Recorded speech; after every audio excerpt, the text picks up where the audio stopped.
Iran ने बड़ा missile attack किया है कुवैत के ऊपर और बताया जा रहा है फतह मिसाइल फायर की गई है ईरान की तरफ से, आईआरजीसी की तरफ से, और कुवैत में एक एयरबेस को तबाह कर दिया गया है। ये वो एयरबेस है जहां से अमेरिका की तरफ से हमले किए गए। देखिए, ये अब से थोड़ी देर पहले की ही खबर है। आज सुबह के वीडियो में मैंने आपको बताया था कि किस तरह से अमेरिका के कई ड्रोन्स गिरा दिए हैं ईरान ने। उसके बाद अमेरिका की तरफ से ईरान के 3 द्वीपों पर हमले किए गए। गोरुक पर हमला किया गया, सिरिक पर हमला किया गया और केशम आइलैंड्स पर हमले किए गए। इन तीनों द्वीपों पर टॉमहॉक मिसाइल से हमला किया गया, ऐसा बताया जा रहा है, और फाइटर जेट का भी इस्तेमाल किया गया। ड्रोन अटैक्स भी किए गए अमेरिका की तरफ से, और इस हमले का जवाब ईरान की सेना ने महज 1 घंटे के अंदर दे दिया। और जो जानकारियां सामने आई उसके मुताबिक कुवैत के एयरबेस का इस्तेमाल किया गया हमला करने के लिए ईरान पे। देखिए, कुछ दिनों पहले भी ऐसा ही हुआ था, कुवैत की तरफ से एयरबेस का इस्तेमाल करते हुए हमला किया गया था और ईरान ने जो है वो मिसाइल दाग के अमेरिकन एयरबेस को तबाह किया था। अब एक बार फिर कुवैत के एयरबेस का इस्तेमाल किया गया, और जिस एयरबेस का इस्तेमाल किया था उसके ऊपर फतह मिसाइल दागी है ईरान ने और उस एयरबेस को तबाह कर दिया है। देखिए, इस वक्त की बेहद अहम खबर, और इस हमले के बाद एक बार फिर अमेरिका और ईरान के बीच तनातनी बढ़ गई है और युद्ध जैसी स्थिति है। देखिए, जितनी बातचीत वाली बातें थी और डील्स वाली बातें थी वो सब पीछे छूट चुकी हैं और लगातार हमले जारी हैं। बंदर अब्बास पर हमला हुआ, इसके पहले भी केशम आइलैंड्स पर हमले हुए, और इन हमलों के बाद अब एक नया हमला फिर से, जिसमें ईरान के 3 द्वीपों को नुकसान पहुंचाया गया। देखिए, जो खबरें आई उसके मुताबिक ईरान ने लगातार हमले करके अमेरिका के 4 से 5 ड्रोन्स तबाह कर दिए हैं पिछले 3 दिनों के अंदर। ये वो ड्रोन्स हैं जो ईरान के द्वीपों की जासूसी करने के लिए भेजे गए थे।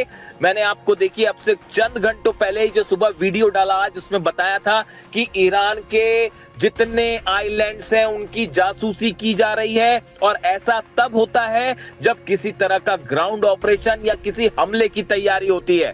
देखिए, अमेरिका बार बार ईरान के उन मिसाइल लोकेशंस को पता करना चाहता है जहां से मिसाइल लॉन्चर्स हैं, मिसाइल्स फायर की जाती हैं, जो ड्रोन स्टेशंस हैं उनका पता करना चाहता है। इसीलिए ये ड्रोन्स भेजे जा रहे हैं जासूसी करने वाले। और आप देखिए, ये जासूसी ड्रोन्स जाते हैं, उसके बाद हमले हो जाते हैं। बिल्कुल ऐसा ही हमला बंदर अब्बास में हुआ, इसके पहले हमला केशम आइलैंड पर भी इसी तरह के हमले किए गए थे, तेहरान में भी हमले किए गए थे।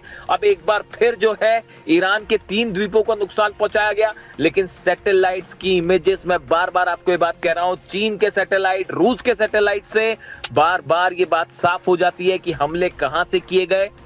जो नई जानकारी सामने आई उसके मुताबिक एक बार फिर कुवैत के बेसेस का इस्तेमाल किया गया, और जिस एयरबेस का इस्तेमाल किया था आईआरजीसी ने अपनी बैलिस्टिक मिसाइल फायर की है। फतह की जानकारी सामने आ रही है कि फतह 2 मिसाइल फायर की गई, और जिसको रोकना अमेरिका के बस की बात नहीं थी, ना ही कुवैत का डिफेंस सिस्टम उसे रोक पाया है। और ईरान का दावा है कि सीधा उस एयर बेस को फतह मिसाइल्स ने हिट किया है, और कम से कम 3 से 4 मिसाइल्स फायर की गई हैं जो कि उस एयर बेस पर गिरी हैं, और बताया जा रहा है उसके रनवे को पूरी तरह से तबाह कर दिया है ईरान ने, और कुछ वहां पर खड़े फाइटर जेट्स को भी नुकसान होने की खबरें आ रही हैं, ऐसे दावे हैं। अभी इसको कंफर्मेशन में थोड़ा सा वक्त लगेगा।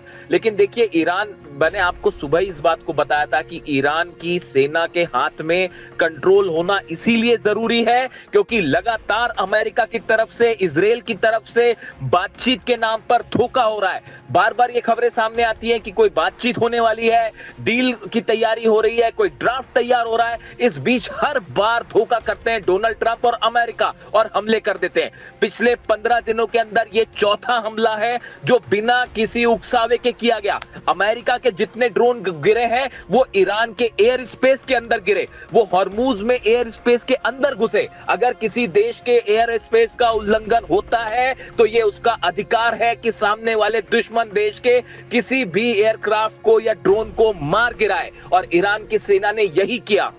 देखिए बार बार ईरान की सेना की तरफ से ये वार्निंग्स दी जा रही है कि हॉर्मूज में अगर आप हमारे वाटर्स के अंदर आते हैं, बिना हमारी परमिशन के आते हैं, तो आपके जहाजों को तबाह कर दिया जाएगा, आपके टैंकर्स को हिट किया जाएगा। अगर आप हमारे एयर स्पेस में आएंगे तो आपका एक भी प्लेन वापस नहीं जा पाएगा। ईरान ने अपना खुद का एयर डिफेंस सिस्टम डेवलप किया है, जिसकी ताकत हमने पिछले 10 दिनों में देखी और जिससे पूरा अमेरिका और इजराइल हैरान है। और अब देखिए वही एक बार फिर से 3 द्वीपों को टारगेट किया गया। ये साफ था, जिस तरह से ड्रोन्स भेजे गए, जासूसी ड्रोन्स भेजे गए, MQ-9 रिपर ड्रोन्स भेजे गए, इससे ये साफ था कि किसी ना किसी तरह के हमले की तैयारी चल रही है। और बार बार अमेरिका ईरान के उन लोकेशंस को पता करता है जहां से मिसाइल्स फायर होती है और उन्हें ही तबाह करने की कोशिश की जा रही है। देखिए ये एक रणनीति के तहत हो रहा है। जिस तरह से इजराइल लगातार लेबनान पर हमले कर रहा है, गाजा पर हमले कर रहा है, ये हमले एक पॉलिसी के तहत होते हैं कि सामने वाले देश को आप लगातार उलझाए रखें।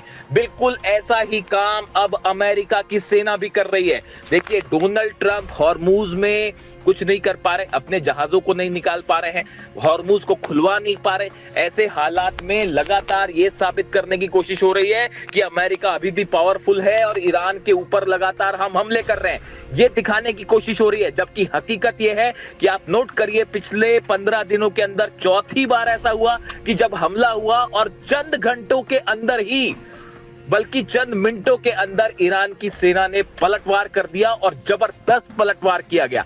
पिछली बार भी जो है फतह मिसाइल का इस्तेमाल किया गया था कुवैत पर, और इस बार फिर फतह मिसाइल से जोरदार हमला किया गया है और बताया जा रहा है इससे खासा नुकसान हुआ है। देखिए अब हालात ये हैं कि इन नए हमलों के बाद एक बार फिर उस ड्राफ्ट की जो चर्चा हो रही थी, तमाम कंडीशंस की चर्चा हो रही थी, डोनाल्ड ट्रंप का बयान आया पिछला कि न्यूक्लियर डील को लेकर विस्तार से एक बड़े ड्राफ्ट पर प्लानिंग हो रही है।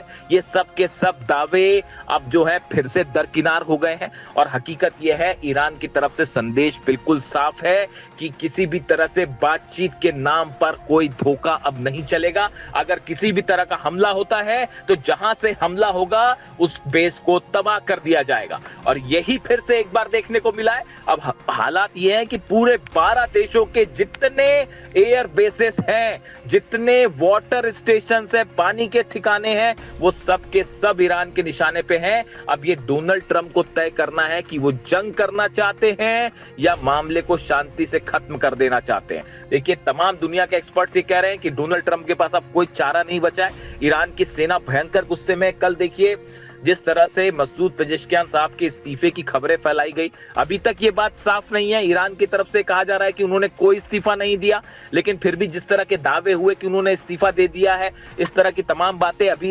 इसके बारे में तस्वीर अभी भी साफ नहीं है। इसीलिए हम बार बार इस बात को कह रहे हैं कि कोई भी खबर अगर ईरान से आती है, जब तक ईरान की सेना IRGC उस पर मुहर ना लगा दे, तब तक उस खबर पर आप विश्वास ना करें।